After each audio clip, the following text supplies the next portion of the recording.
சித்திர சோலைகளே உம்மை நன்கு திருத்த இப்பாரினிலே முன்னர் எத்தனை தோழர்கள் ரத்தம் சோரிந்தனரோ உங்கள் வேரினிலே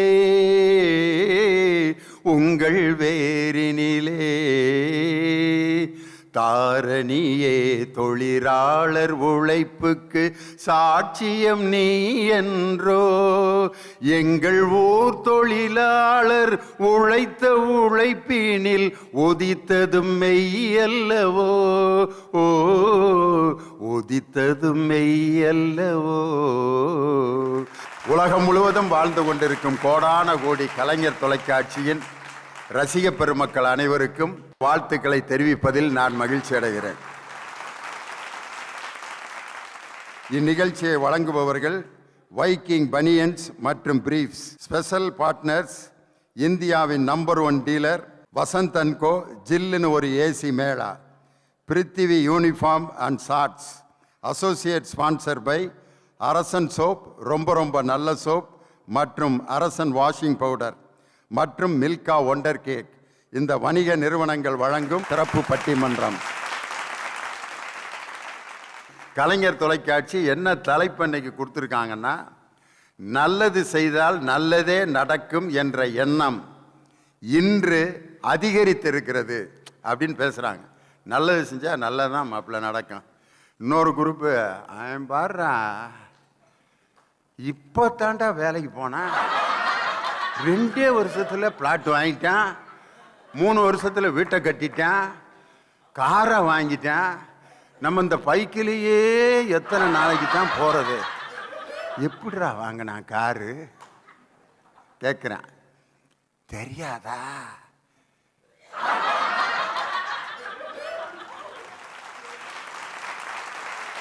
அப்படியா? இவ்வளவு நாள் நம்ம இந்த ஆஃபீஸில் தான் வேலை பார்க்குறோம், இந்த மேட்ரு நமக்கு தெரியாமல் போச்சுறான்ட்டு அந்த காரில் போகிறவன் ஒரு 2-3 வருஷத்தில் போலீஸ் வேனில் ஏறி இப்படி உள்ளே போயிட்டுருப்பான். அப்போ தான் யோசிக்கிறான், நல்ல வேலை அவன் சொன்ன ஐடியாவை கேட்காம விட்டுட்டோம்டா. நல்லது செய்தால் நல்லது தான் கிடைக்கும் அப்படிங்கிற எண்ணம் இன்னைக்கு அதிகரிச்சிருக்கு. இன்னொரு குரூப் என்ன சொல்லுது, நல்லது செஞ்சவங்களாம் எங்கடா சந்தோஷமாக இருக்காங்க, இந்த நாட்டுக்கே அவ்வளோ கஷ்டப்பட்டு உழைச்சாரு, குடிசை வீட்டில் மக்கள் இருக்கக்கூடாது என்று குடிசை மாற்று வாரியம் என்ற ஒரு துறையை நிறுவி குடிசை வீடே இல்லாத ஒரு தமிழகத்தை உருவாக்கி கோடிக்கணக்கான மக்களுக்கு வீடு வழங்கிய தலைவர் யாருன்னு சொல்றதுக்கு முன்னாடியே நீங்க கைதட்டிட்டீங்க. அவர்தான் முத்தமிழ் அறிஞர் டாக்டர் கலைஞர். ஆனா அந்த கலைஞருக்கு நிலத்துல கொஞ்சம் இடம் கொடுக்க மாட்டேன்ட்டு கோர்ட்ல போய் வாதாடி அந்த தலைவனுக்காக அந்த இடத்தை நம்ம வாங்க வேண்டியிருந்துச்சு. நல்லது செய்யற ஆளுக்கு எங்கேயா நல்லது நடக்குது அப்படின்ட்டு ரொம்ப வேதனையோட 3 பேர் உட்காந்துருக்காங்க. நான் இப்போ ஒரு உதாரணத்துக்கு தான் சொன்னேன். இது மாதிரி ஒரு பெரிய பட்டியலே இருக்கு. அந்த பட்டியலை சாக்ரட்டிஸ்ல இருந்து ஒவ்வொருத்தரையும் என்ன பாடுபடுத்தினா நம்பாளு, எங்கேயா நல்லது செஞ்சா நல்லது நடக்கும்ங்கிறவன் எங்க அதிகரிச்சிருக்கான் குறைஞ்சிருக்கான்ட்டு ஒரு 3 பேர். இல்லை, நல்லது செய்தால் நல்லது நடக்கும் என்ற எண்ணம் உள்ளவர்கள் அதிகரித்திருக்கிறார்கள். அப்படிங்கிற அணியில் பேசுவதற்கு கவிஞர் நெல்லை ஜெயந்தா அவருடைய அணி, அந்த அணியில் பேசுவதற்கு கோவையிலிருந்து வருகை இருந்திருக்கக்கூடிய அவரும் எங்களால் வளர்க்கப்பட்ட ஒரு பிள்ளை திருமதி நாகநந்தினி கோவையிலிருந்து வருகை இருந்திருக்கிறார். அவருடைய அணியில் பேசுவதற்கு ரொம்ப கோபமாக பேசக்கூடிய பேச்சாளர். எடுத்தோன்னு டென்ஷன் தான். இயேசுநாதர் ஏன் இப்படி, இயேசுநாதரே இப்படி பேசினது இல்லையா ஐயா, நீயே இப்படி இயேசுநாதரை பற்றி இவ்வளவு கோபமாக பேசுற. அவர் ஒரு சிலருடைய ஃபார்முலா அப்படி பேசினா தான் அவங்களுக்கு பேசின மாதிரி இருக்கான். அப்படி கோபத்தோட பேசுகிறவர் அவர்தான் பேராசிரியர் விஜயகுமார். இந்த அணியில் பேச வந்திருக்கக்கூடிய என் அருமை சகோதரி திருமதி இந்திரா ஜெயச்சந்திரன், அவங்க ஸ்ரீவில்லிபுத்தூரிலிருந்து வருகை இருந்திருக்கிறார்கள். நமது தமிழர் பண்பாடும் கலாச்சாரமும் வாழ வேண்டும் என்ற அந்த லட்சியத்தோடு பேசுகின்ற பேச்சாளர். அவரை தொடர்ந்து சின்ன குழந்தையிலிருந்து வயசான பெரியவங்க வரைக்கும் இனியவன் பேசுகிறாரா அப்படின்னு கேட்குற அளவுக்கு இனியவனுக்கென்று ஒரு தனி ரசிகர் கூட்டத்தை டெவலப் பண்றார். அதுக்கு அடுத்து எங்க டாக்டர் மருத்துவத்துறையில் டாக்டர்னா இப்போ என்ன குவாலிஃபிகேஷன்னா பேசக்கூடாது. டாக்டர்னா பேசவே கூடாது. என்ன செய்யுது? நெஞ்சு வலிக்கு சார்.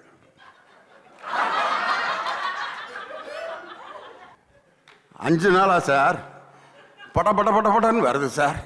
திடீர்னு குப்புன்னு இருக்குது சார். கீழே தள்ளுது சார். எத்தனை நாளா? 15 நாள். எஸ். கம்பவுண்டரை கூப்பிட்டு ஒரு 5 நாளைக்கு மெடிசன் கொடுத்துருக்கேன், கொடுத்துரு. எப்படி சாப்பிடணும்னு அவர் சொல்லுவார், போய் சாப்பிடு. இப்படி டாக்டர் தான் பெரிய டாக்டர்னு நினச்சிக்கிட்டு இருக்கான். ஆனால் எங்கள் டாக்டரு நல்லா பேசுவார். அவர் எழுத்து பார்த்தா ஆசையாக இருக்கும். அவர் கடிதம் எழுதும்போது அந்த கடிதத்தை பார்க்க ஆசையாக இருக்கும். அழகான எழுத்துள்ள டாக்டர். இவர் தான் உண்மையிலே டாக்டர். இவர் உடல் நோய்களை மட்டும் குணப்படுத்தும் டாக்டர் அல்ல, உள்ளத்து நோய்களையும் குணப்படுத்துகின்ற டாக்டர் அப்படிங்கிறத மெய்ப்பித்த டாக்டர் ஜெயராஜமூர்த்தி. அதனால 6 பேர் ரொம்ப அருமையாக பேசுவாங்க. சிந்தனைக்கு தெளிவும் கொடுக்கிற மாதிரியான தலைப்பு. முதலாவதாக, நல்லது செய்தால் நல்லதே நடக்கும் என்ற எண்ணம் இன்று அதிகரித்திருக்கிறது என்ற அணியை துவக்கி வைத்து எடுத்தவுடன் கோபத்துடன் தொடங்க பேராசிரியர் விஜயகுமார் அவர்களை அன்போடு அழைக்கின்றேன். வாங்க.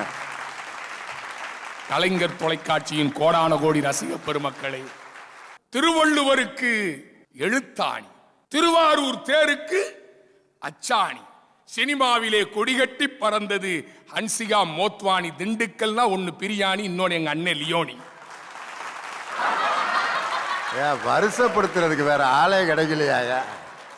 பிரியாணி சொன்ன, லியோனி சொன்ன, நல்லா இருக்கு. அது எதுக்கு கன்சிகா மோத்வானி?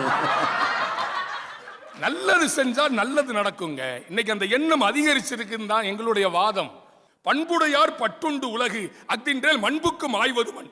நல்லது செய்யறவங்க, நல்ல எண்ணம் உடையவர்கள் இருப்பதனாலே தான் இந்த உலகம் இயங்கிக் கொண்டிருக்கிறது. இல்லை என்றால் இந்த உலகம் என்றைக்கோ மண்ணோடு மண்ணாய் போயிருக்கும்னு வள்ளுவர் சொன்னார். நாங்கெல்லாம் வள்ளுவரை வாழ்க்கைக்காக பயன்படுத்தி இருக்கிறோம். எங்க இனியவன் 2 மார்க் வாங்குறதுக்காக படிச்சிருக்கிறார். அவரால் தான் அதுக்கு புரியல. அவருக்கு வாழ்க்கையா இருந்தாலும் வாட்ஸ்அப்பா இருந்தாலும் எல்லாரும் பார்க்கிறது ஸ்டேட்டஸ் தான். ஸ்டேட்டஸ் கொஞ்சம் இறங்கி வந்த உடனேயும் கமெண்ட் போடுறது 1-2 பேர் இருக்கலாம் எங்க இனியவன் மாதிரி. ஆனா உன் அக்கவுண்ட் நம்பரை சொல்லுப்பான்னு அமௌண்ட் போடுறவன் இன்னைக்கு இருக்கிறானே சார், அதுதான் சார் வாழ்க்கை. சார், இயேசுவினுடைய 12 சீடர்களிலே 11 பேர் நல்லவனாத்தான் இருந்தான். ஒரே ஒரு யூதாசு தான் இயேசுவை காட்டி கொடுத்தான். அது தெரியாதா மிஸ்டர் இனியவன்? டென்ஷன் தொடங்கிருச்சா? மருந்து இப்பதான் வேலை செய்யுது. நீங்க வேற எதுவும் தப்பா நினைச்சிடாதீங்க. அவருடைய ஃபார்முலாங்கிற மருந்து இப்பதான் வேலை பார்க்குது. ஏன், எதற்கு, எப்படி நல்லது சொன்னார் சாக்ரட்டிஸ்? லெசன் தான் கொடுத்தான். சார், இந்த சமூகத்திற்கு நான் நல்லதை செய்து விட்டு போகிறேன், இந்த சமூகம் எப்படி எடுத்துக்கொள்ளும் எனக்கு கவலை இல்லை என்று வாழ்ந்தவர்கள் தான் வரலாற்றிலே நின்று கொண்டிருக்கிறார்கள். மிஸ்டர் இனியவன் ஹெம்லாக் என்ற விஷத்தை சாக்ரட்டிஸுக்கு கொடுத்தாங்க. அப்ப கூட சிறை காவலர் என்ன சொன்னார்? நீதிபதி அவர்களே, இன்னும் நேரம் இருக்கிறது, நீங்கள் விஷத்தை மெதுவாக அருந்தலாம் என்று சொன்னார்கள். சாக்ரட்டிஸ் என்ன சொன்னான்? நான் விஷத்தை தாமதமாக அருந்தினால் நீங்கள் வீடு திரும்புவதற்கு தாமதமாகும் என்று சொன்னானே, அவன் தான் வரலாற்றில் நிலைத்திருக்கிறான். நீதிபதி அவர்களே, நல்லது செஞ்சா நல்லது நடக்குங்க. நல்ல சிந்தனை, நல்ல எண்ணம், நல்ல செயல்கள் இருக்கிறவன் கோவிலுக்கு போக வேண்டாம், கடவுள் அவனை தேடி வீட்டுக்கு வருகிறார். ஒரு பிச்சைக்காரன் வந்தான், கதவை தட்டினா, அம்மா சாப்பிட்டு 4 நாள் ஆச்சுமா, ஒரு பழைய சோறாவது இருந்தா கொடுங்கம்மான்னா. கதவை திறந்து அந்த பெண்மணி பார்த்தாங்க. ஏப்பா, வாட்ட சாட்டமா இனியவன் மாதிரி இருக்கிறீங்க, கொஞ்சம் உழைச்சு சாப்பிடக்கூடாதா அப்படின்னு அந்த அம்மா கேட்டுச்சு. உடனே இந்த ஆளு, ஏமா நீங்க கூட தான் நயன்தாரா மாதிரி இருக்கீங்க, நடிக்க முடிஞ்சதா அப்படின்னா. இருப்பா, குளிர்காலம், 4 இட்லியை கெட்டு சட்னி எடுத்துட்டு வரேன்னு உள்ள போச்சு. நல்லதை நினைச்சா நல்லது நடக்கும். நீதிபதி அவர்களே, ஒரு கணவனும் மனைவியும் பேசிக்கிட்டாங்க. மனைவி சொன்னா, என்னங்க அம்மா அப்பாவை பார்க்கிற உரிமை மட்டும் எங்களுக்கு கிடைச்சிச்சுன்னா நாட்டுல முதியோர் இல்லங்களே இருக்காது. மனைவி சொன்னா, கணவன் உடனே சொன்னா, மாமியார் மாமனார அம்மா அப்பாவா நினைச்சிருந்தீங்கன்னாலும் முதியோர் இல்லமே இருக்காதுன்னா. கொஞ்ச நாள் வரைக்கும் பிறந்த நாள் எப்படி இருந்தது? கோவிலுக்கு போவான், கேக் வெட்டுவான், ஃப்ரெண்டை கூப்பிடுவான், பார்ட்டி கொடுப்பான். ஆனால் இன்றைக்கு பிறந்த நாள் எப்படி இருக்கிறது? நல்லது செய்தால் நல்லது நடக்கும் என்பதற்காக ஆசிரமங்களுக்கும் அநாதை இல்லங்களுக்கும் ஆதரவற்றோர் இல்லங்களுக்கும் போய் அங்கே இருக்கிற குழந்தைகளுக்கு ஒருவேளை சோறு போட்டு ஏழையின் சிரிப்பில் இறைவனை காண்போங்கிற ட்ரெண்ட் இன்னைக்கு வளர்ந்திருக்கா இல்லையா மிஸ்டர் இனியவர்? என்ன உண்மையிலே ஹைகோர்ட் மாதிரில ஆயிப்போச்சு இன்னைக்கு. Mister public prosecutor, note this point. இபிகோ 360 செக்ஷன் படி அப்படின்ற மாதிரி நிலைமை கொண்டு போயிட்டீங்க. நீதிபதி அவர்களை, தஞ்சாவூர்ல பாரதின்னு ஒரு குழந்தை, 2 வயசு குழந்தை, அந்த குழந்தைக்கு முதுகு தசைப்பிடிப்பு நோய் வந்துருச்சு. அந்த குழந்தைக்கு சிகிச்சை செய்யணும்னா அமெரிக்காவில் மட்டும்தான் மருந்து இருந்தது. அந்த மருந்து 16 கோடி ரூபாய். அவங்க அப்பா அம்மாவுக்கு அது வாங்குற சக்தி இல்லை. அப்பா அம்மா சமூக ஊடகங்கள்ல சொன்னாங்க, 90 நாட்களிலே 16 கோடி திரட்டி கொடுத்தது என்று சொன்னால் நல்லது செய்கிற சமூகம் இன்றைக்கு இருக்கிறது. கஜா புயல்ல அறந்தாங்கியும் புதுக்கோட்டையும் பாதிக்கப்பட்டுச்சு. தமிழ்நாட்டு பூரா இருந்து எல்லாரும் வேன்லையும் லாரியிலையும் நிவாரண பொதிகளை அனுப்பிச்சு கொடுத்தாங்க நீதிபதி அவர்களே. அப்ப கூட அந்த விவசாயி எம்டியா போக வேண்டாம்னு தான் வீட்டில் இருந்த இளநிய போட்டு அனுப்பிச்சான். அதுதான் இன்றைக்கு தமிழர்களுடைய நன்றி உணர்வு என்று சொல்லி, நல்லது செய்தால் நல்லதே நடக்கும். அது 4 முறை தீர்ப்பு. அதனால்தான் ஏழைக்கு இறங்குகிறவன் கர்த்தருக்கே கடன் கொடுக்கிறான் என்று சொல்லுகிறது பைபிள் என்று சொல்லி விடைபெறுகிறேன். வருகிறேன். வணக்கம். விஜயகுமார் பேருக்கு தகுந்த மாதிரி வெற்றிகரமா தொடங்கிட்டார்.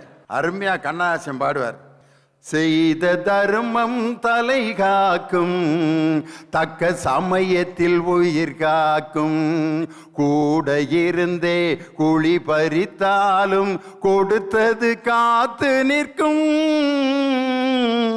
செய்த தர்மம் தலை காக்கும், தக்க சமயத்தில் உயிர் காக்கும், கூட இருந்து குழி பறித்தாலும் கொடுத்தது காத்து நிற்கும், அள்ளி கொடுத்து வாழ்பவன் நெஞ்சம் ஆனந்த பூந்தோப்பு, வாழ்வில் நல்லவர் என்றும் கெடுவதில்லை, இது 4 முறை தீர்ப்புன்னு எழுதினார் கண்ணதாசன். இதுதான் வாழ்க்கை பேசியிருக்காரு விஜயகுமார். அதுக்கு பதில் சொல்லணும், எங்கள் அன்பிற்கும் பாசத்திற்கும் உரிய இனிய மருத்துவர் டாக்டர் ஜெயராஜமூர்த்தி உங்கள் பலத்த கரவொலியோடு நல்லது செய்தால் நல்லது நடக்கும் என்ற எண்ணம் குறைந்திருக்கிறதுங்கிற அணிக்கு தன் பேச்சை தொடங்க வருகிறார். எதிரணியை சார்ந்திருக்கக்கூடிய என்னுடைய அருமைக்குரிய சகோதரர் விஜயகுமார் வந்தார். எவ்வளவு இலக்கிய மேற்கோள்! ஆகாகா, ஓஹோஹோ, ஒன்றும் இல்லை. வள்ளுவர் சொல்கிறார், இன்னா செய்தார்க்கும் இனியவே செய்யாக்கால் என்ன பயத்ததோ சால்பு அப்படின்னு ஒரு திருக்குறள். அதில் என்ன சொல்கிறாருன்னா, உனக்கு தீங்கு செஞ்சாலும் அவனுக்கு நீ பதிலுக்கு தீங்கு செய்யாமல் நல்லதே செய்யணும், அதுதான் உயர்ந்த பண்பு, மாண்பு, சிறப்புன்னு சொல்கிறார். நினச்சி பாருங்க, எனக்கு ஒருத்தன் தீங்கு செய்யலாம், என்னை பற்றி மொட்டை பெட்டிஷன் எழுதுனால, வாப்பா உனக்கு எவ்வளோப்பா வேணும், 10,000 வேணுமாப்பா, வச்சுக்கோப்பா. நான் இழிச்சவாயப்பாடா, எவ்வளோ அடித்தாலும் தாங்கிறாண்டா இந்த ராஜமூர்த்தி. அப்படிதான் இந்த உலகம் போகும். நினச்சி பாருங்க, அவனுக்கு அப்போவே சூடாக கொடுக்கணும். ஓங்கி பூட்ஸ் காலில் அப்படியே விரல்ல நட்ஸுன்னு மிதிக்கிறான். அவனுக்கு பாக்கெட்ல இருந்து ஒரு 50 ரூபா எடுத்து, அருமையா மிதிக்கிற தம்பி, வர்றவங்க போகிறவங்களெல்லாம் இதே மாதிரி மிதியா அப்படின்ட்டு எவனாவது கொடுப்பானா? வாழ்க்கையில் இது நடக்குமாயா? ஏட்டில் எழுதி வாசிக்கலாமையா? பிராக்டிக்கலாக அது நடக்காது. ஒரு கன்னத்தில் அடித்தால் மறுகண்ணத்தை காட்டு. பிராக்டிக்கலாக நடக்குமாங்க? இப்போ ஏசுனார் உயிரோடு இருக்காருன்னு நினச்சா அவருக்கு ஓட்டு எங்கே இருக்குன்னு கேட்டு அவரை தேட ஆரம்பிச்சிடும். அவரை எப்படியாவது நமக்கு ஓட்டு போட வைக்கணும்டான்ட்டு. ஐயா விஜயகுமார் தமிழாசிரியர், சிலப்பதிகாரம் படிச்சிருப்பீங்க. கண்ணகியோட வாழ்க்கை, கற்பு கடம் பூண்ட இத்தெய்வம் அல்லது பொற்புடை தெய்வம் வேறு எங்கும் யாம் கண்டிலமால், அப்படி இப்படின்னு உயர்த்தி பாடுகிறார். என்ன ஆச்சு அவளுக்கு? புருஷன் கோவலனை போல வள்ளல் தன்மை உடையவன் நல்லவனே கிடையாதான். அப்படி பூம்புகாரில் வாழ்ந்தவனை கொண்டு போய் அங்கே பாண்டி நாட்டில் இவன் சிலம்ப திருடி தாட்டான்னு சொல்லி ஒரே வெட்டு, கல்லா களிமகன் ஒருத்தன் வாளால் வெட்டிட்டான், முடிஞ்சு போச்சு. நல்லவனுக்கெல்லாம் அதாயா கேதி. இயேசுநாதரை சிறையில் அறிஞ்சானுங்க. முகமது நபி ஹிஜ்ரா ஓட்டம், கல்லால் அடித்தார்கள், சொல்லால் அடித்தார்கள். மக்காவிலிருந்து மதீனாவுக்கும், மதீனாவிலிருந்து மக்காவுக்கும் ஓட்டம் பிடிச்சார். ஏன் நம்முடைய நாட்டில் பிறந்த மகாத்மா காந்தியடிகள் இந்து முஸ்லீம் ஒற்றுமைக்காக பாடுபட்டவர். ஏழைகள் நல்ல ஆடையை உடுத்த வேண்டும் என்பதற்காக அவர் பாதி ஆடையை அணிந்து கொண்டு வலம் வந்த அந்த உத்தமர் காந்தியை கோட்சே என்கின்ற கொடியவன் துப்பாக்கி குண்டுக்கு இரையாக்கினானே, அந்த நல்லவருக்கு நேர்ந்த கதி என்ன? அடுக்கிக் கொண்டே போகலாம் மிஸ்டர் விஜயகுமார். அதான் சரி. இன்னும் நடுவர் அவர்களே, இப்போ உடையார்பாளையம் ஜமீன் ஒன்று சமீபத்தில் படித்தேன். அப்படிப்பட்ட பெரிய ஜமீன், வள்ளல் தன்மை உடைய ராமநாதபுரம், அந்த பக்கம் புதுக்கோட்டை சமஸ்தானத்தில் வச்சிருந்த ஜமீன் எல்லாம் கொடுத்து கொடுத்து வாழ்ந்தவர்கள் எல்லாம் இன்றைக்கு எந்த இடத்தில் இருக்கிறார்கள்? அடுத்தவர்களை பார்த்து ஏதாவது தரமாட்டார்களா என்கின்ற ஒரு நிலைக்கு வாழ்ந்து கொண்டு இருக்கிறார்கள் என்கின்ற போது நல்லது செஞ்சவனுக்கு காலமே இல்லாமல் போயிடுச்சு. அதுதான் உண்மை. மகாவைத்தான் மீனாட்சி சுந்தரம் இதெல்லாம் சொல்லி ஆகணும். ஏனென்றால் இது போன்ற பட்டிமன்றங்களின் வாயிலாகத்தான் ஒரு சில செய்திகளை சொல்ல முடியும். ஊவேசாவுக்கே பாடம் எடுத்தவர் மகாவித்வான் மீனாட்சி சுந்தரம் பிள்ளை. அவர் தலபுராணங்கள் பல செய்திருக்கிறார். சீர்காழி புராணம், ஆயிர புராணம், திருநாகை காரோள புராணம், ஏகப்பட்ட தலபுராணம். 1860 ஒரு தலபுராணம், சீர்காழி தலபுராணம் செய்வதற்கு ரூபாய் 2000 அட்வான்ஸ் வாங்கியிருக்காரு மகாவித்வான் மீனாட்சி சுந்தரம் பிள்ளை. ஆச்சரியமான விஷயம். இது ஊவேசா சிறுதத்தில் எழுதுறாரு. இப்படியெல்லாம் பணம் வாங்கினவர் கையில் காசு வச்சுக்க மாட்டாராம். யாராவது உதவி கேட்டால் என்கிட்ட காசு இல்லையா கொஞ்சம் கொடுத்து உதவுங்கன்னா அப்படியே கொடுத்துருவாராம். கடனா கொடுப்பாராம், திருப்பி கூட வாங்க மாட்டாராம். அவனா கொடுத்தா உண்டு, ஆனால் எவனும் திருப்பி தருவதில்லை. மகாவித்வான் மீனாட்சி சுந்தரம் பிள்ளை இறக்கின்ற போது 3000 ரூபாய் கடனிலே செத்தார். கடனை வச்சுட்டு போயிட்டாரு. தமிழ் கடன் படக்கூடாது என்பதற்காக திருவாவூதுறை ஆதீனம் அந்த கடனை கொடுத்து தீர்த்ததாக வரலாறு சொல்லுகிறது. ஆக நல்லவர்கள் என்பவர்கள் வாழ்ந்ததாக சரித்திரமே கிடையாதுங்க. ஏங்க, கொரோனா வந்துச்சு. பூந்தமல்லி ரோட்ல டாக்டர் ஒருத்தர் ஒரு நர்சிங் ஹோம் கொரோனா பேஷண்ட்டுக்கு வைத்தியம் பண்ணார். கடைசியில் என்ன ஆச்சுன்னா, அவருக்கு கோவிட் தொற்று வந்தது. அவர் இறந்து விட்டார். அவர் ஒரு கிறிஸ்டின். ஆனால் அங்கே அந்த மயானத்திலே கல்லறையில் கொண்டு புதைக்கப்படுவதற்கு அனுமதி தராமல் அங்கிருந்த மக்கள் எல்லாம் அடித்து விரட்டினார்கள்.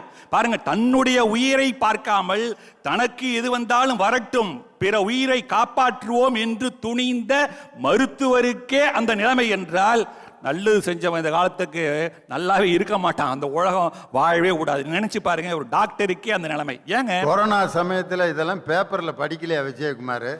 இதெல்லாம் படிக்கிறதே இல்லை. அவரு அந்த டாக்டரை என்ன பாடுபடுத்தினாங்கன்னு உலகமே கண்ணீர் வடித்தது.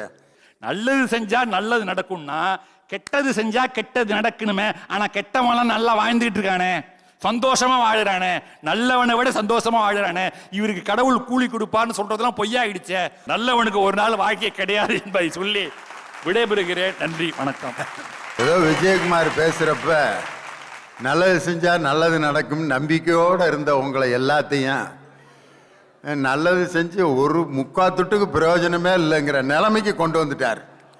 காரணம் என்னன்னா, நம்ம வாழ்க்கையில் அனுபவிக்கிற சம்பவங்கள் தான். ஒருத்தன் இப்போ ட்ரெயினில் படுத்திருக்காயா, லோயர் பர்த்து, வயசு ஒரு 25 வயசு இருக்கான். அவன் ஒரு 15 பர்த்து வச்சா கூட ஏறி போய் படுக்கிற அளவுக்கு ஆள் நல்லா இருக்கான். லோயர் பர்த்தில் படுக்க உட்காந்துருக்கிறான். வயசான 2 பெருசுக வருதுங்க. வர்றதை அப்படியே பார்த்தேன். இவங்களுக்கு எதோ அப்பர் கொடுத்துருப்பாங்க போல இருக்கு. அதுதான் ஒவ்வொரு இடமா தெலாவிக்கிட்டே வருதுங்க. நம்மளை தான் பிடிப்பாங்க அப்படின்னு படக்குன்னு கம்பளியை மூஞ்சியோட மூடிக்கிட்டு தூங்காமையே கொரட்டை விட்றான் ஐயா. 9:45 ஒரு 3 மணி நேரம் தூக்கத்துக்கு 3/4 மணி நேரம் நடிக்கிறான் ஐயா, தூங்குற மாதிரி. நல்லது செய்யணுங்கிற எண்ணம் எங்க இன்னைக்கு பெருகி இருக்கு அப்படின்ட்டு யாரு டாக்டர் கேட்டார். அதுக்கு பதில் சொல்லணும், கோவையிலிருந்து திருமதி நாகநந்தினி நல்லது செய்தால் நல்லதே நடக்கும் என்ற அணிக்கு அணி சேர்க்க வருகிறார். உங்கள் பலத்த கரவொலியோடு வாங்கம்மா. என்னங்க தலைப்பு, சிம்பிளான விஷயம். நல்லது செஞ்சா நல்லது நடக்கும், அதுதானே சார் உண்மை. அதுக்கு ஏன் சார் டாக்டர் சார் அவங்க 2 பேர்த்து விடுங்க, எனக்கு பிரச்சனையே இல்லை. நீங்களுமா பாதிக்கப்பட்டிருக்கீங்க, என்ன பேச்சு, சிலப்பதிகாரம், ராமாயணம் எல்லாத்தையும் கொண்டு வந்தீங்களே. சரி, இவங்க ஒரு பட்டியல் போட்டாங்கல்ல, பெரிய பெரிய ஆள்கள், காந்திஜி, அப்ரஹாம் லிங்கன் வரைக்கும். நான் சொல்லட்டுமா? அவர்கள்லாம் சாதாரண மனிதர்கள் கிடையாது, சாதனை மனிதர்கள்.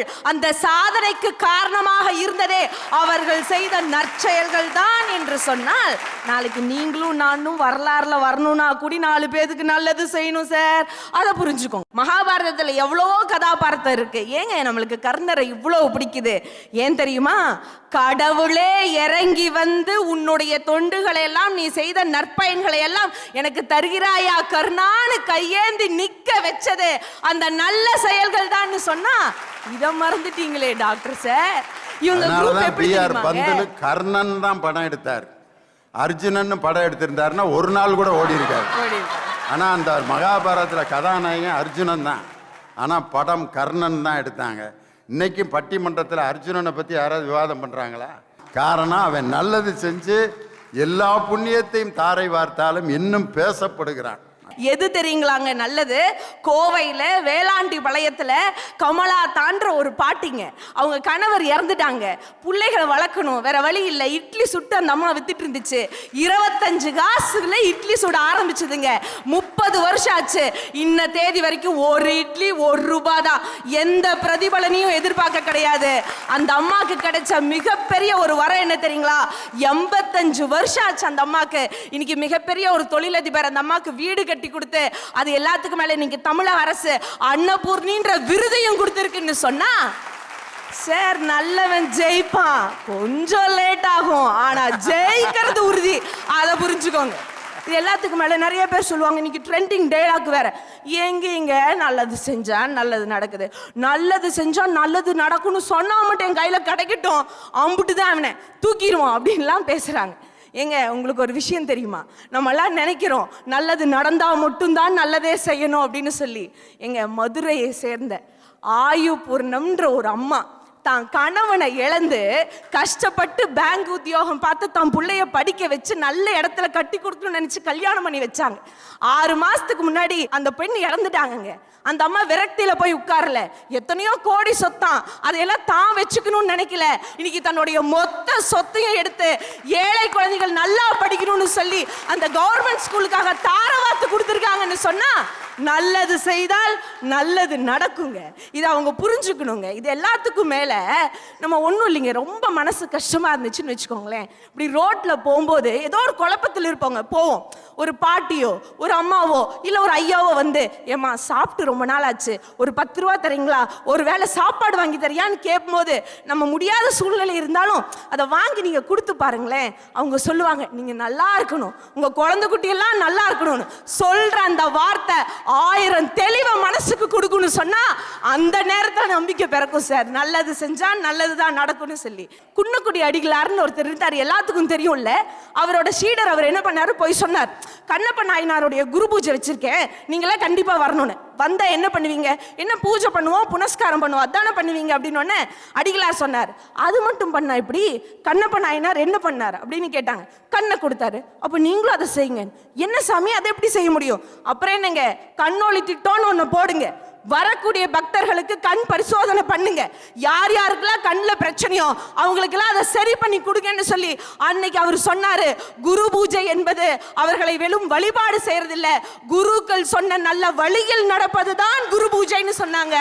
ஏங்க நம்ம எல்லாம் சொன்னோம் அன்னதானம், தானத்தில் சிறந்தது அன்னதானம்னு சொல்லி. இன்னைக்கு ரத்த தானம், கண் தானம், உடலுறுப்பு தானம்னு இன்னைக்கு தமிழகம் உடலுறுப்பு தானத்தில் முதன்மை மாநிலமாக இருக்குன்னு சொன்னா, இன்னைக்கு அதுக்கும் ஒரு கிரெடிட் கிடைக்கிற மாதிரி தான் தமிழ்நாடு அரசு மூளை சாவடைஞ்சு உடல் உறுப்பு தானம் யார் பண்றீங்களோ அவங்களுக்கு அரசு மரியாதையுடன் நல்லடக்கம் செய்யப்படும் ஒரு திட்டத்தையே போட்டிருக்குன்னு சொன்னா, இதுதான் சார் நல்லது செஞ்சா நல்லது நடக்கும்னு.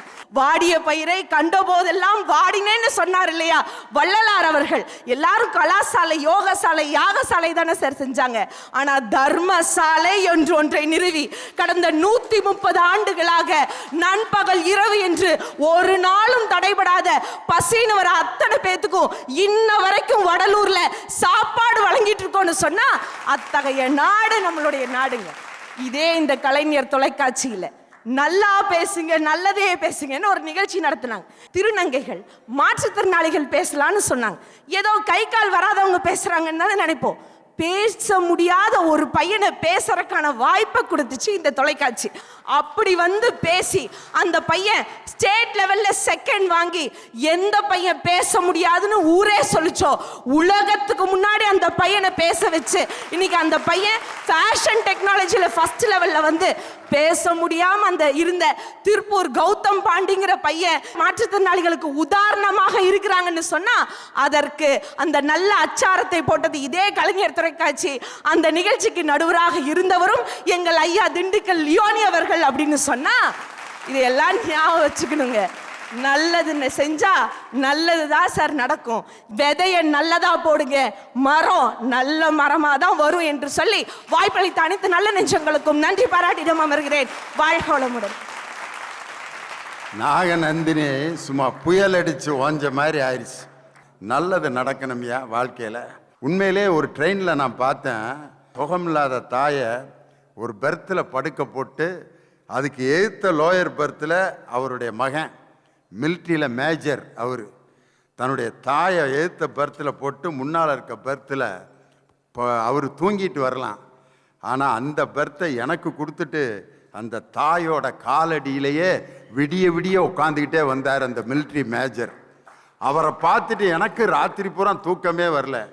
ஏங்க உங்கள் பெத்த தாய் தூங்கிட்டு தானே இருக்காங்க, ஏன் நீங்களும் கொஞ்ச நேரம் தூங்கலாமேன்னு சொன்னதுக்கு, எங்கள் அம்மாவுக்கு பிபி அதிகமாக இருக்குது, எந்த நேரம் வேணாலும் எந்திரிப்பாங்க, அந்த நேரத்தில் எங்கள் அம்மாவை நான் தான் வெளியில் கூட்டிகிட்டு போனேன், விடிய விடிய நான் அப்படி உட்காந்துருக்கேன் அப்படின்னு சொன்னதை இந்த சைடு லோயரில் உட்காந்துருக்கிற ஒரு ஆள் கேட்டுட்டு சென்னைக்கு டிக்கெட் எடுத்தவன் திருச்சியிலே இறங்கிட்டான்.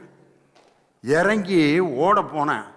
திருச்சியில் இறங்க போகிறேன்னு, இன்னும் இப்போ தானே மெட்ராஸுக்கு டிக்கெட் எடுத்தேன், ஏன் திருச்சியில் இறங்குறேன்னு கேட்டதுக்கு, எங்கள் அம்மாக்கிட்ட நான் என் வீட்டை எழுதி வாங்கிட்டேன், எங்கள் அம்மா வாடகை வீட்டில் விட்டுட்டு இப்போ தான் மெட்ராஸுக்கு அந்த பணத்தை எடுத்துக்கிட்டு போய்கிட்டு இருந்தேன்.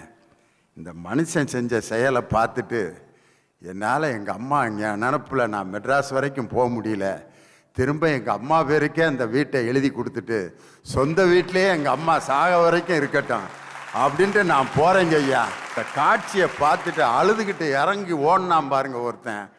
அந்த அம்மா செஞ்ச நல்லதுக்கு பிரதி உபகாரமாக அந்த காலடியில் உட்காந்துருந்த மகனை பார்த்துட்டு இன்னொரு மகன் திருந்தினான் பாருங்க, அதுதான் பெருசு. அருமையாக பேசுனாங்க நாகநந்தினி. அதுக்கு பதில் சொல்லணும் வாங்க கவிஞர் இனியவன்.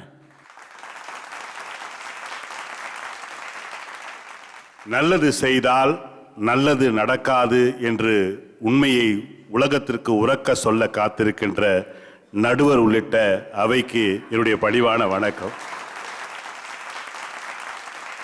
நல்லது செஞ்சா நல்லது நடக்கும் அப்படின்னு ஒரு ஆள் வடநாட்டில இருந்து வந்து சொன்னார்.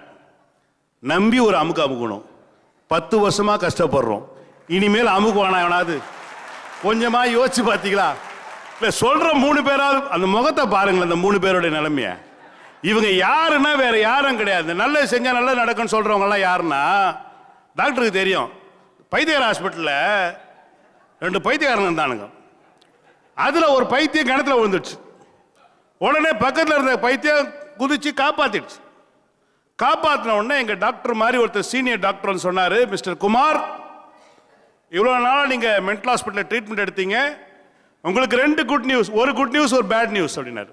சொல்லுங்க டாக்டர்.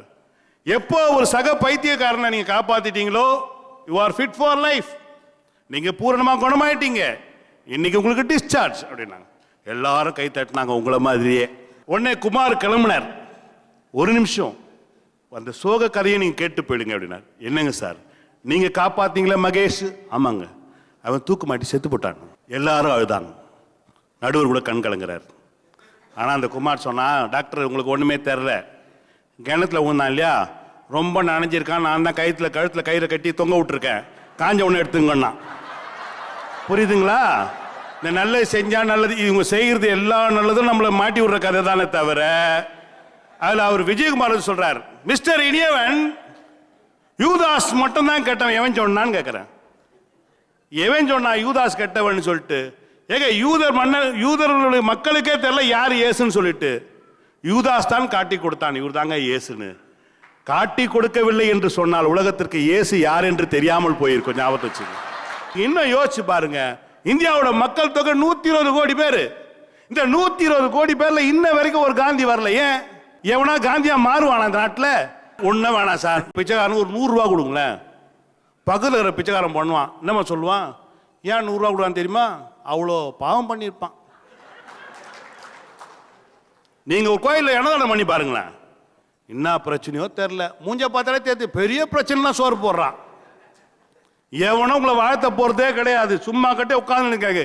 காதல் தினம் வந்ததுங்க, அன்னைக்கு ஒரு ஹோட்டலில் போட்டிருக்கான் காதல் தினம் ஆஃபர், 2 ஆட்டின் போட்டு அம்பெல்லாம் விட்டுருந்தான். இன்று சிறப்பு சலுகை, உங்கள் காதலியோடு வந்தால் 20% ஃப்ரீ, உங்கள் மனைவியோடு வந்தால் 40% ஃப்ரீ, 2 பேரையும் கூட்டு வந்தா ஃப்ரீ ஃப்ரீ ஃப்ரீனா. நமக்கு ஆசை தான், புரியுதுங்களா? ஆனா சோத்துக்கு ஆசைப்பட்டு யாருங்க உயிரை விடுறது? எவன் இன்னைக்கு நல்லது நினைக்கிற அந்த நாட்டில்? சார், வள்ளுவர் சொன்னார், தற்காத்து தற்கொண்டார் பேணி தகை சார்ந்த சொற்காத்து சோர்விலார் பெண். யாரு? பாஞ்சாலி. அவ பார்த்துக்கிட்டா 5 புருஷனையும் காப்பாத்துனா, பெரியவங்க சொன்னபடி வாழ்த்துக்கு நடத்தினா, கடைசி அவங்க என்ன பண்ணானுங்க, 5 பேரும் சேர்ந்து அவளை ஜூதாட்டில் வச்சுட்டானுங்க. ஆடிப்பாரு மங்காத்தா, உட்கார அங்காத்தான்னு உட்கார வச்சுட்டானுங்க. இன்னைக்கு இவங்க சொல்றாங்க இல்லையா, நல்லது செஞ்சா நல்லது நடக்கும். இந்த கேரக்டர் உள்ள ஆளுங்களாம் யாருன்னு பார்த்தீங்கன்னா, நல்லா சம்பாரிச்சுட்டு அமெரிக்காவில் கனடாவில் வீட்டில் வாங்கி செட்டில் ஆனவன் சொல்லுவான், என்னதான் இருந்தாலும் சொந்த ஊர் தான். ஏன் வாயன் பாம்பளை, கிளம்பி வாயன். நல்லா சம்பாரிச்சு இருப்பான். அவன் சொல்லுவான், வாழ்க்கையில் பணம் முக்கியம் இல்லை, என்கிட்ட 10 பைசா இல்லையே. புத்தர் அவர் தான் சொன்னார், ஆசையே துன்பத்திற்காக. உனக்கு என்னப்பா, நீ ராஜா விட்டு கண்ணுக்குட்டி. இந்த இந்த இந்த சித்தாந்தங்கள் எனக்கு எதற்கு? நான் ஒன்றை சொல்லி நிறைவு செய்கிற நண்பர்களே, நல்லவன் கெட்டவன் கடைசியா தான் கஷ்டப்படுவான், சாகிறப்ப தான், இல்லைங்களா? நல்லவன் வாழ்ற கடைசி வரைக்கும் கஷ்டப்பட்டு இருப்பான். நான் கெட்டவனாவே இருந்து போறேன், வாழ்ற காலம் சந்தோஷமா இருந்துட்டு கடைசி 2 நாள் மூச்சு தண்ணி செத்தாவிட கவலைப்பட தேவையில்லை. உங்க பேச்சு தயவு செஞ்சு விட்டுருங்க. நாங்கள் நிறைய நல்லது செஞ்சு பார்த்தாச்சு, தயவு செஞ்சு நீங்க தள்ளி நில்லுங்க. எங்க வாழ்க்கையை நாங்க அனுபவிக்கிறோம். எங்களுக்கு அட்வைஸ் என்ற பேர்ல நல்லா இருக்கிற குடும்பத்துல கும்மி அடிச்சிடாதீங்க தாய்ங்களா. நீங்க நல்லா இருக்கணும் என்று கேட்டுக்கொண்டு விடைபெறுகிறேன். நன்றி, வணக்கம். நல்லது செஞ்சா எங்கேயா நல்லது நடக்குது அப்படின்ட்டு ரொம்ப விரக்தியில பேசினார். அதை நிறைவு செய்யணும். நல்லது செய்தால் நல்லதே நடக்கும் என்ற அணியை நிறைவு செய்ய நம் அன்புக்கும் பாசத்துக்கும் உரிய கவிஞர் நெல்லை ஜெயந்தா வருகிறார். வாங்க.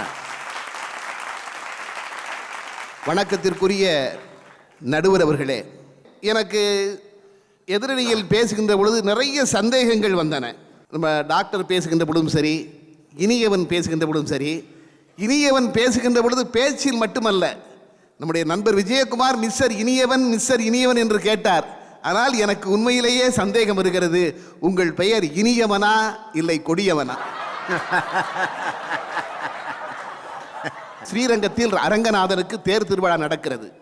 மாரநேரி நம்பி என்று ஒரு தாழ்த்தப்பட்ட சமூகத்தை சார்ந்த ஒரு பக்தர், வயதான முதியவர், உடல்நலம் இல்லாமல் படுத்திருக்கிறார். ஒரு நாள் அவருக்கு சேவை செய்வதற்காக யாருக்குமே தெரியாமல் அந்த ஸ்ரீரங்கம் கோவிலுடைய சபையிலே இருந்த பெரிய நம்பிகள் என்ற பக்தர் போகிறார். பெரிய நம்பிகள் சென்று படுக்கையிலே படுத்திருக்கிற மாரநேரி நம்பிகளுக்கு பணிவிடையெல்லாம் செய்துவிட்டு திரும்புகிறார். இது ஊருக்கு தெரிந்து விடுகிறது. கோவில் சபை கூடுகிறது. அது எப்படி ஒரு தாழ்த்தப்பட்ட சமூகத்தை சார்ந்த ஒருவருக்கு கோயில் சபையிலே இருக்கிற உயர்ந்த சமூகத்தை சார்ந்த நீங்கள் எப்படி பணிவிடை செய்ய முடியும் என்று அங்கே மிகப்பெரிய பிரச்சனை எழுகிறது. அவருக்கு தண்டனை வழங்க வேண்டும். உடனே மாரநேரி சுவாமிகளுக்கு ஒரு நம்பிகளுக்கு தண்டனை வழங்குகிறார்கள்.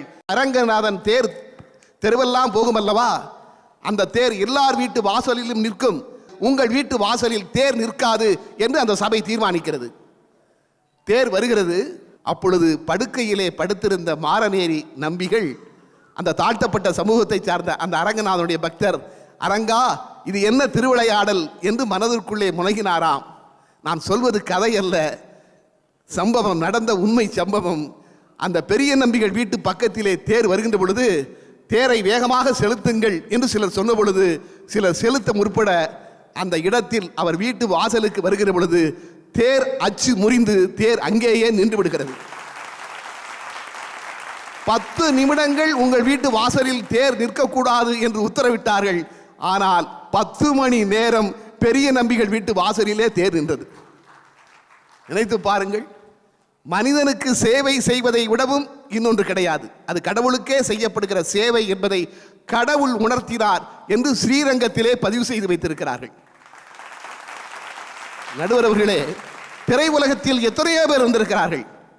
ஆனால் எனக்கு தெரிந்து இந்தியாவிலேயே ஒரு நகைச்சுவை நடிகருக்கு சிலை இருக்கிறது என்றால் அது கலைவாணர் NS கிருஷ்ணனுக்கு மட்டும்தான் இருக்கிறது. நடிப்பிற்காக அல்ல.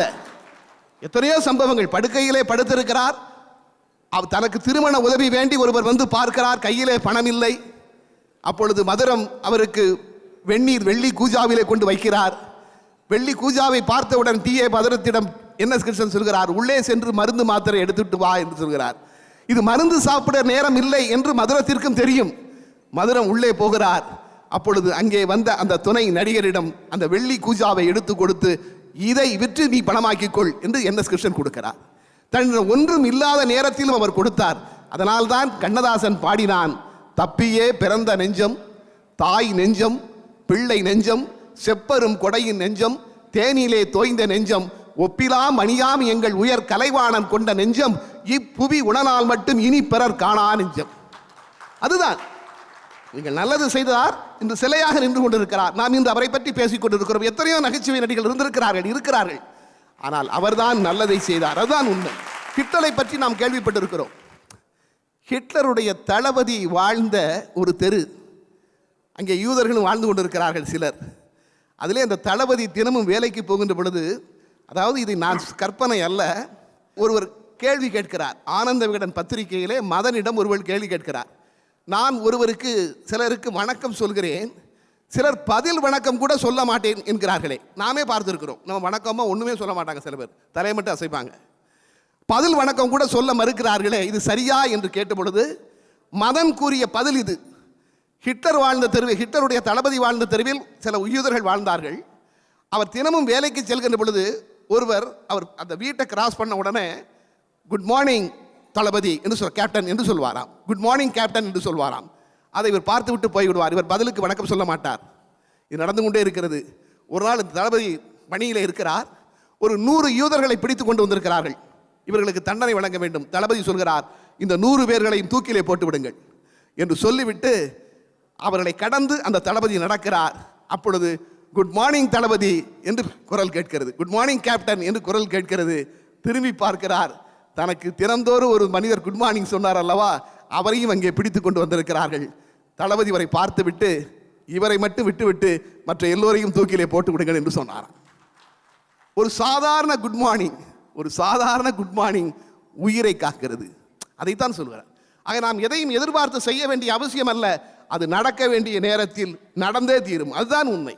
வஉசியை பற்றி சொன்னார் அல்லவா, இந்த தேசத்திற்காக இரட்டை ஆயுள் தண்டனை பெற்று சிறையிலே இருந்த அவர் வெளியே வருகின்ற பொழுது வரவேற்பதற்கு ஆட்களே இல்லை. 2 பேர் இருந்தார்கள். அதற்காக வஉசியினுடைய பெயர் குறைந்து விட்டதா? ஆட்களே இல்லை என்பதற்காக பாஞ்சாலி உன்னிடத்தில் சேலை கேட்டாள். அதை நான் சொல்வதை விடவும் நீங்கள் பாடுவது இன்னும் சிறப்பாக இருக்கும். மைசெட்டு வேலை ஆரம்பிச்சாச்சா? பாஞ்சாலி உன்னிடத்தில் சேலை கேட்டாள், அந்த பார்த்தனவன் உன்னிடத்தில் கீதை கேட்டான். நான் இருக்கும் நிலையில் உன்னை என்ன கேட்பேன், இன்னும் நன்மை செய்து துன்பம் வாங்கும் உள்ளம் கேட்பேன். நன்மை செய்து துன்பம் வாங்கும் உள்ளம் கேட்பேன்.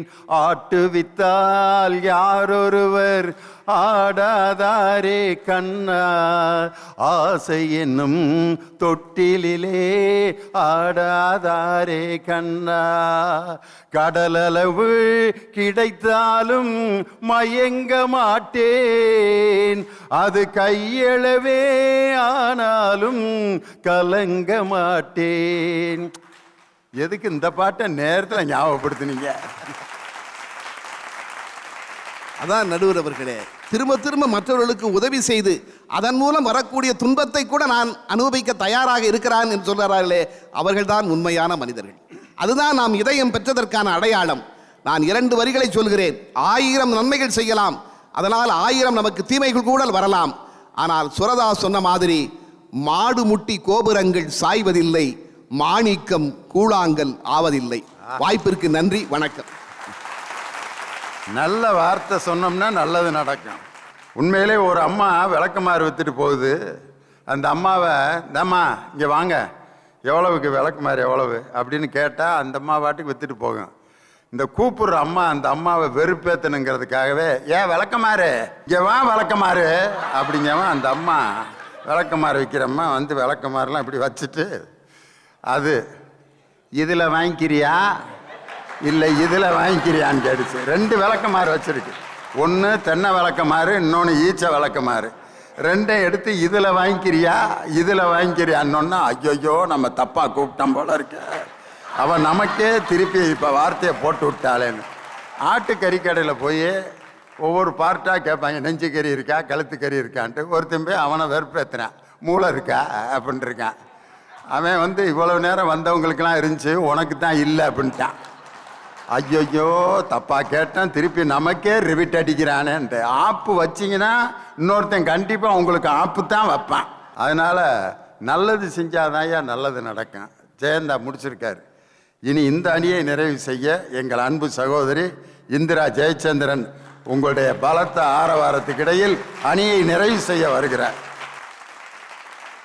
நல்லது செய்தால் நல்லது நடக்கும் என்ற உயர் சிந்தனையிலே, ஏன் நல்லதுக்கு நல்லதுங்கிறத விட தீமைக்கும் நன்மை செய்ய வேண்டும் என்ற உயர் சிந்தனையிலும் இந்த அணியில் இருக்கக்கூடிய மூவருக்கும் ஒரு கருத்து மாறுபாடும் கிடையாது என்பதை நீங்கள் 3 பேரும் புரிந்து கொள்ளுங்கள்.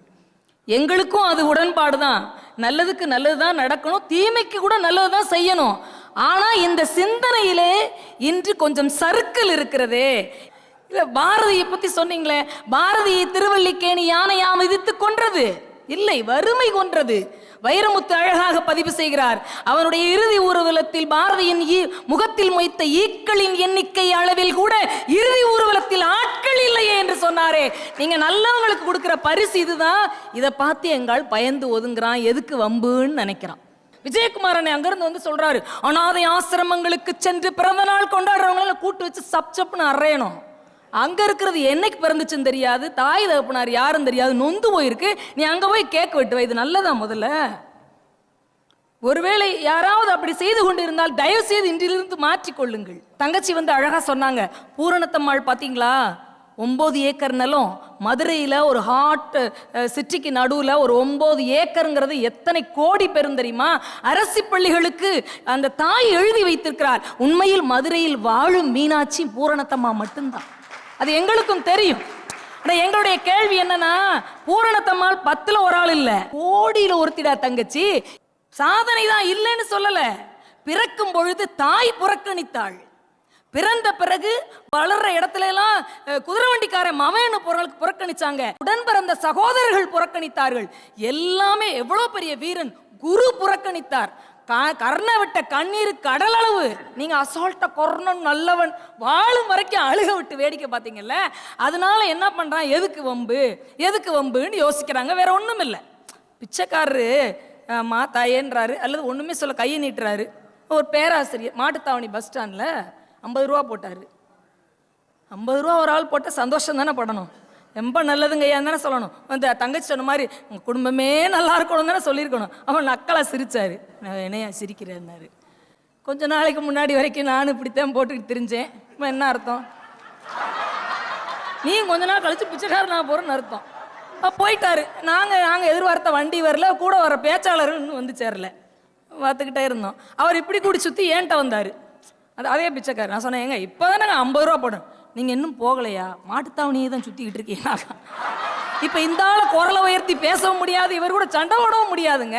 நீங்கள் நல்லது செய்தணும்னு கிளம்பிட்டீங்கன்னா அவர்களை கொண்டாடுவதற்கான ஆட்கள் எண்ணிக்கை குறைவு. நல்லதுக்கு நல்லதும் கெட்டதுக்கு கெட்டதும் தான் நடக்கிறதுங்கிறதுக்கு ஏதாவது உத்தரவாதம் வச்சுருந்தா கொடுங்க நீங்கள் 3 பேரும்.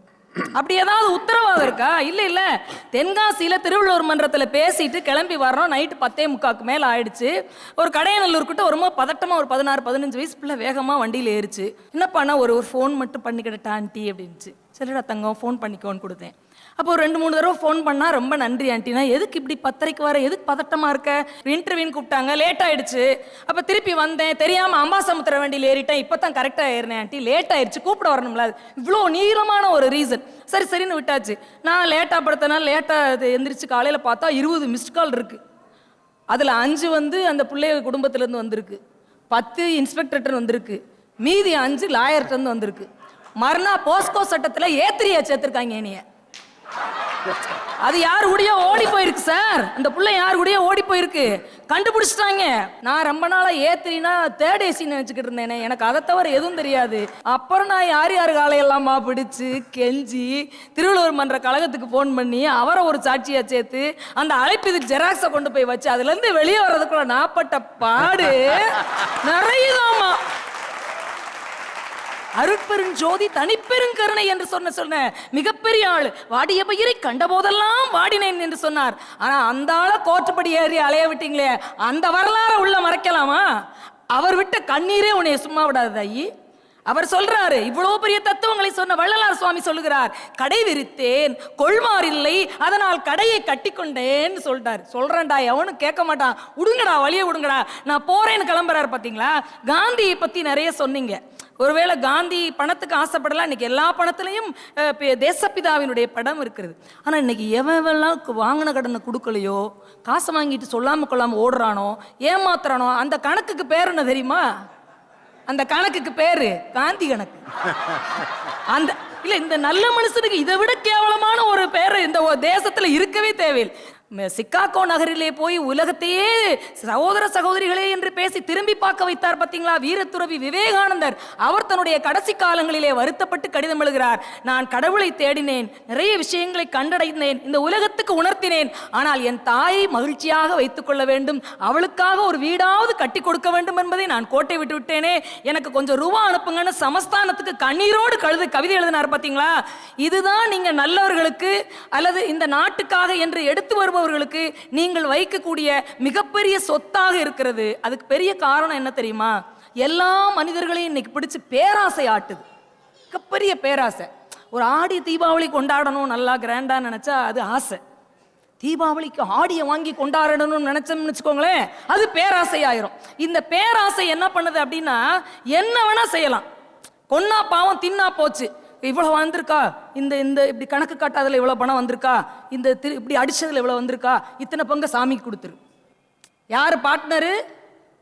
கடவுள் பார்ட்னர். இப்ப களவாணித்தனத்துக்கு கடவுள் பார்ட்னர். அவங்க அங்கிருந்து வந்து சொல்றாங்க, நீங்கள் சாதாரணமானவர்கள் தான் போய் சாமி கும்பிட வேண்டும், நல்லவர்களை பார்க்க சாமியே வாரார். அப்படி வருவார் தான் உட்கார்ந்துருக்கோம், வர்ற வழியில் அவரை கடத்திடுவாங்க போலுக்கு, அவர் இன்னும் வரவே சேரல, வந்தே சேரல, ரொம்ப லேட் ஆகும். நீங்கள்ல எல்லாத்துக்குமே ஒரு லேட் இருந்துகிட்டே இருக்கு. இப்ப உலகம் எப்படி மாறிடுச்சுன்னா, துணிச்சலான மனிதர்களை பார்க்க முடியவில்லை. இருந்தாலும் பாரதியினுடைய வார்த்தையை சொல்லி நிறைவு செய்கிறேன், சிறியரை மேம்பட செய்தால் தெய்வம் எல்லோரையும் வாழ்த்தும் என்ற நம்பிக்கை இன்னும் துளியாக இருக்கிறது. ஆனால் நல்லது செய்தால் நல்லது நடக்கும் என்ற நம்பிக்கை கொஞ்சம் குறைந்துதான் இருக்கிறது என்று கூறி வாய்ப்பளித்த நல்லவர்களுக்கு நன்றி பாராட்டி விடைபெறுகிறேன். நன்றி. உங்களுக்கெல்லாம் நேரம் சந்தேகம் வந்திருக்கான், உண்மையிலே நல்லது செஞ்சால் நல்லது தான் நடக்குமா இல்லை நடக்காதா? அந்த நிலைமைக்கு கொண்டு போயிட்டாங்க ரெண்டு குரூப்பும். வீட்டில் கல்யாணம் முடிச்சதுலேருந்து வீட்டுக்காரமாக தான் காப்பி போட்டுக்கிட்டு இருக்கா. சரி, நம்ம தான் காப்பி நல்லா போடுவோமே அப்படின்ட்டு ஒரு நாள் வீட்டில் போட்டோம்னு வச்சுக்குங்க, அவ்வளவுதான், சாக வரைக்கும் நம்ம தான் காப்பி போடணும். இது காப்பி மட்டும்தான் எடுத்துக்காட்டு. துணிமணி கிணிமணி துவைக்க ஆரம்பிச்சிங்கன்னா லைஃப் ஃபுல்லாக நீங்கள் தான். நல்லவனாக இருக்க ஆசைப்படுறான், ஆனால் அதனுடைய ரிசல்ட் என்ன ஆயிடுதுன்னா இழிச்ச வாயன் ஆயிடணும். காரணம் என்னென்னா, நல்லது செஞ்சால் எங்கேயா நல்லது நடக்குது. ஒரு கலெக்டர் வீட்டில் 98 வயசு ஒரு கிழவி ஒரு வருஷமாக இழுத்துக்கிட்டு கிடக்குது. கலெக்டரோட அம்மா, அந்த கலெக்டரோட அம்மா இறந்துருச்சு. விஓஓ தலையாரியிலேருந்து அவ்வளவு பேர் நாள் முழுதும் உட்காந்துருக்கான். யாருக்கு? அந்த கிழவி செத்ததுக்கு விசாரிக்கிறாங்க. பாட்டி ரொம்ப நல்ல பாட்டி, அந்த பாட்டியை பார்த்துருக்க கூட மாட்டேன். ஆனால் உட்காந்து கலெக்டர்கிட்ட பேசுவாங்க. நான் வந்தால் அந்த அம்மா தான் காப்பி போட்டு கொடுக்கேன். அது 15 வருஷம் படுத்தே தான் இருந்திருக்கேன். அடித்து விடுவாங்க கலெக்டரை சந்தோஷப்படுத்துறதுக்காக. அங்கேயே இருப்பான், எல்லா வேலையும் செய்வான். ஆனால் கலெக்டர் செத்துட்டார், ஒரு பயலை கூட காணாங்க. காரணம், கலெக்டரோட பாட்டி செத்ததுக்கு வந்து நிலம் விசாரிக்க வந்தவன் கலெக்டர் செத்ததுக்கு ஏன் வரலன்னா, நமக்கு ப்ரொமோஷன் போடுறவரே செத்துட்டாரு, இனி நம்மளுக்கு எவன்டா போட போறான், இந்த ஆள் செத்ததுக்கு போனா என்ன போகாட்டி என்ன அப்படிங்கிற நிலைமைக்கு வந்துட்டான். பிச்சாண்டின்னு ஒரு கலெக்டர் ஒரு சம்பவம் சொல்லுவார். கலெக்டர் ஆஃபீஸில் ஒருத்தன் வந்து பியூனு, அவன் பேர் சுப்பிரமணிய ஐயாவை அப்படி பார்த்துக்கிட்டான். ஆனால் ஒரு தடவை கலெக்டரு கேணியில் ஏதோ தண்ணி இறச்சி குளிச்சுக்கிட்டு இருக்கப்ப கிணத்துக்குள்ளே விழுந்துட்டார். விழுந்தோன்னா சுப்பிரமணியன்னு கத்துறாரு. சுப்பிரமணி வந்துட்டான். வந்து கைத்தை போட்டு கலெக்டர் அப்படியே ஏற்றிக்கிட்டு இருக்கிறப்ப திடீர்னு ஒரு பேப்பரை கொண்டு வந்து இன்னொரு பியூன் கொடுக்குறான். சுப்பிரமணிக்கு டிரான்ஸ்ஃபர் ஆயிடுச்சு வேற கலெக்டர். உடனே கைத்தை அப்படியே விட்டுட்டு, ஐயா நான் பரப்புறேயான்ட்டு ஓடிட்டான். சுப்பிரமணிய செத்துரு வேண்டாம், பரவாயில்லையா, இன்னொரு கலெக்டர் ரெடியா இருக்காரு, அவருக்கு யாருக்கு நான் போனேன்ட்டு ஓடிட்டான் ஐயா. அவ்வளவு இதா இருந்தவன் எப்படி ஆயிட்டான் பார்த்தீங்களா? இதை பார்த்து தான் கண்ணதாசன் பாடினான். நிலை மாறினால் குணம் மாறுவான், பொய் நீதியும் நேர்மையும் பேசுவான், அவன் ஜாதியும் பேதமும் கூறுவான், அது வேதன் விதி என்றோதுவான். மனிதன் மாறிவிட்டான், மதத்தில் ஏறிவிட்டான்.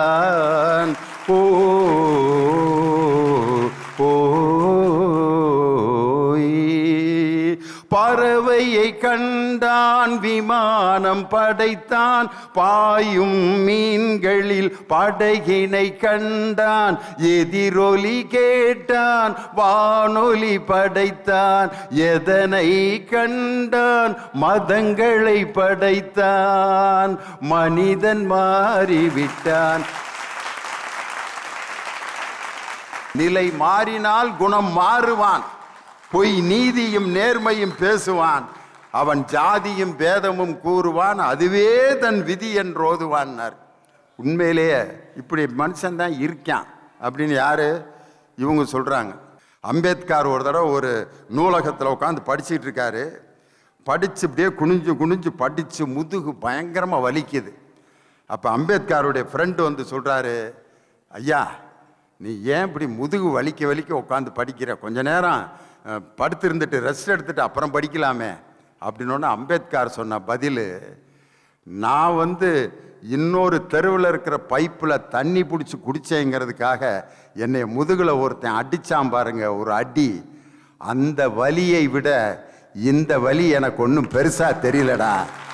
அந்த அடியை என்னுடைய சகோதரன் உலகம் முழுதும் வாங்கிக்கிட்டு இருக்கான், அவனிடம் அந்த அடியிலிருந்து அவனை மீட்கும் வரை இந்த முதுகு வலியோட நான் படிச்சுக்கிட்டு தாண்டா இருப்பேன்னு சொன்னவர் அண்ணல் அம்பேத்கர். அவர் தான் உருவாக்கினார் இந்திய அரசியலமைப்பு சட்டம். உலகத்தில் இருக்கக்கூடிய புத்தகங்களில் அதிக புத்தகங்களை வாசித்து இன்னைக்கு கின்னஸ் ரெக்கார்டில் நம்பர் 1ல யார் இருக்கான்னா நமது இந்தியாவை சேர்ந்த அண்ணல் அம்பேத்கர் தான். உலகத்தில் அதிக புத்தகங்களை வாசித்த படிப்பாளிங்கிற ரெக்கார்டு அவர் தான் இன்னைக்கு வரைக்கும். ரைட்டு, நல்லது செஞ்சால் நல்லது நடக்கும். அதனால தான் அம்பேத்கரை எல்லா இடங்களிலும் சிலையாக வைத்திருக்கிறோம். பார்லிமெண்ட் வாசல்ல சட்ட புத்தகத்தோடு அப்படி ஒரு விரலை தூக்கிட்டு நிற்கிறாருன்னா அம்பேத்கர் சிலையாக இருக்கிறாரே ஒழிய அவருடைய சிந்தனைகள் இன்னும் வாழ்ந்து கொண்டிருக்கிறது அப்படின்னு யாரு இவங்க பேசுறாங்க. மருதகாசியோட பாட்டு இருக்கு பார்த்தீங்களா, துணையின்றி வெண்புறா தனியாக வந்ததே, வனவேடன் வீசிய வலைதன்னில் வீழ்ந்ததே, இனம் யாவும் சேர்ந்துதான் அதை மீட்டு சென்றதே, கதையான போதிலும் கருத்துள்ள பாடமே. வேற்றுமையை வளர்ப்பதனாலே விளையும் தீமையே, ஒற்றுமையாய் வாழ்வதாலே உண்டு நன்மையே. வேற்றுமையை வளர்ப்பதனாலே விளையும் தீமையே. அந்த ஜாதி வெறி மதவெறி என்ற வலையிலிருந்து அனைத்து பறவைகளும் அந்த வலையை எடுத்து சென்று அறுத்தெறிந்து எப்படி சுதந்திர பறவைகளாக பறந்ததோ அதுபோல இந்தியா என்ற மதச்சார்பற்ற நாடு, இந்தியா யூனிட்டி இன் டைவர்சிட்டி, வேற்றுமையில் ஒற்றுமை என்பது இந்தியா கண்ட ஒரு மிகப்பெரிய தத்துவம். அந்த தத்துவம் வெற்றி அடைகிறது. அது வெற்றி அடைந்தால்தான் நல்லது செய்தால் நல்லது நடக்கும் என்ற எண்ணம் வளர்ந்து கொண்டுதான் இருக்கிறதே ஒழிய குறைந்ததாக சரித்திரமில்லை என்று சொல்லி நல்ல எண்ணங்களை வளர்த்து நல்ல சிந்தனைகளை வளர்த்து நாடு நலம் பெற நாம் தொடர்ந்து உழைப்போம், ஒற்றுமையாக பாடுபடுவோம். வெற்றி நமதே என்று சொல்லி விடைபெறுகிறேன். நன்றி, வணக்கம்.